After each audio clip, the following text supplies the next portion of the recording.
Great. Well, thank you so much, Matthias, for joining me today here in Nice at the World Seed Congress.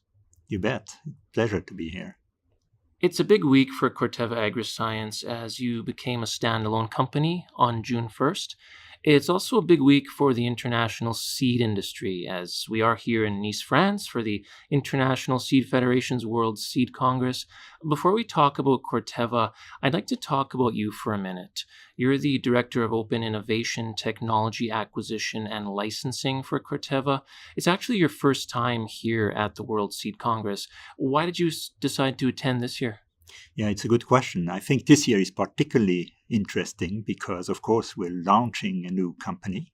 And this is a great place to be in the midst of our industry.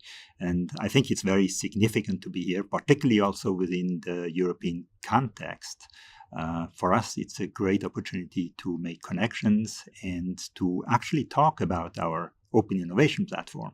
Now, for anyone who doesn't know by now, Corteva is the spin-off company resulting from the merger of Dow and DuPont.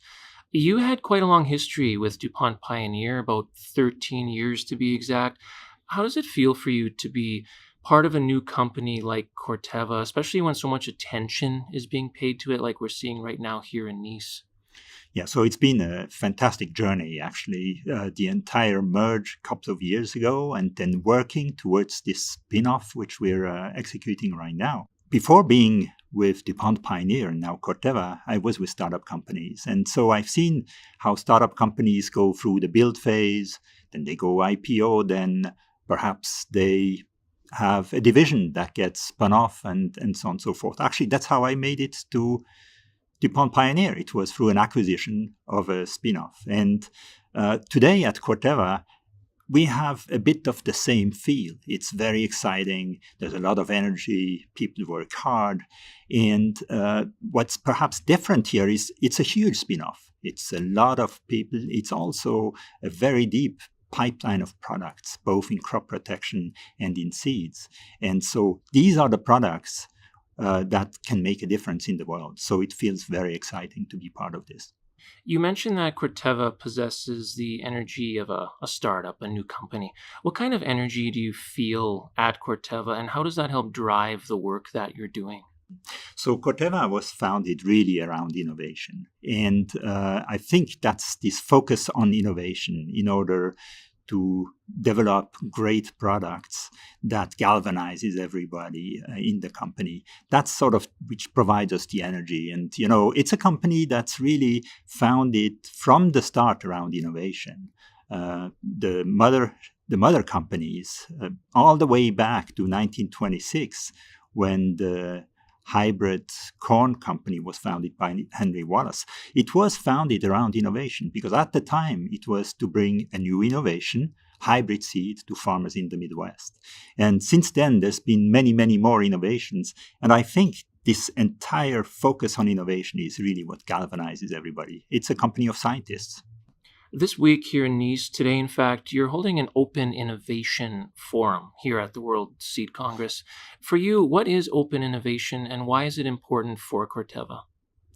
Yeah, open innovation is a concept that we believe strongly in. It's something that helps us connect with scientists all over the world, innovators.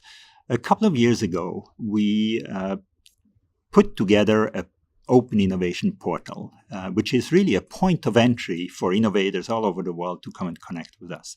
Through that portal, we basically say what our interests are, what our fields of interests are. And what we're also doing, for example, is we're posting calls for grant proposals, or we do crowdsourcing, or we have a connection point for people who want to take a license to certain technologies.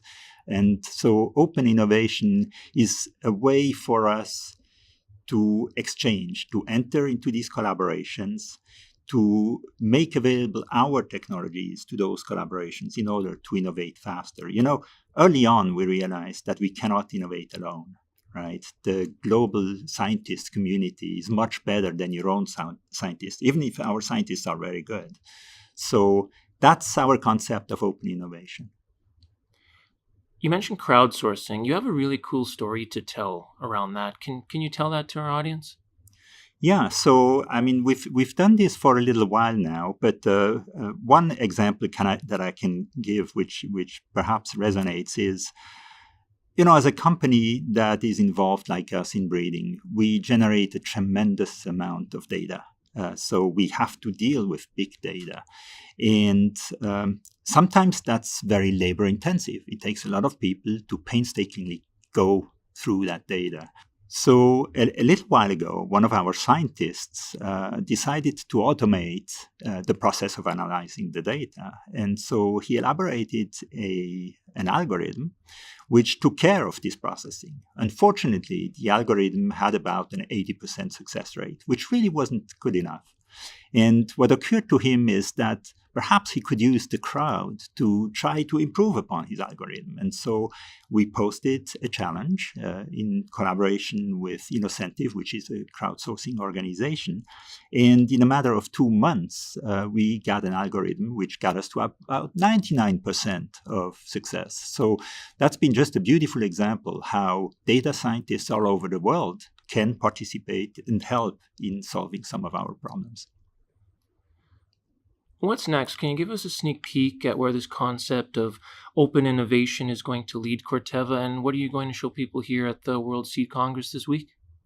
Yeah, so we are certainly committed to practicing open innovation. We're going to continue to do what we're doing. We're probably going to accelerate it.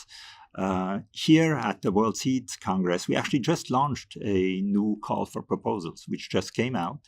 And it's about developing, in collaboration, an epithelial insect cell system. So it's very sciencey, but it's about developing a tool that would allow us to test new insect actives, but also develop new traits for insect control.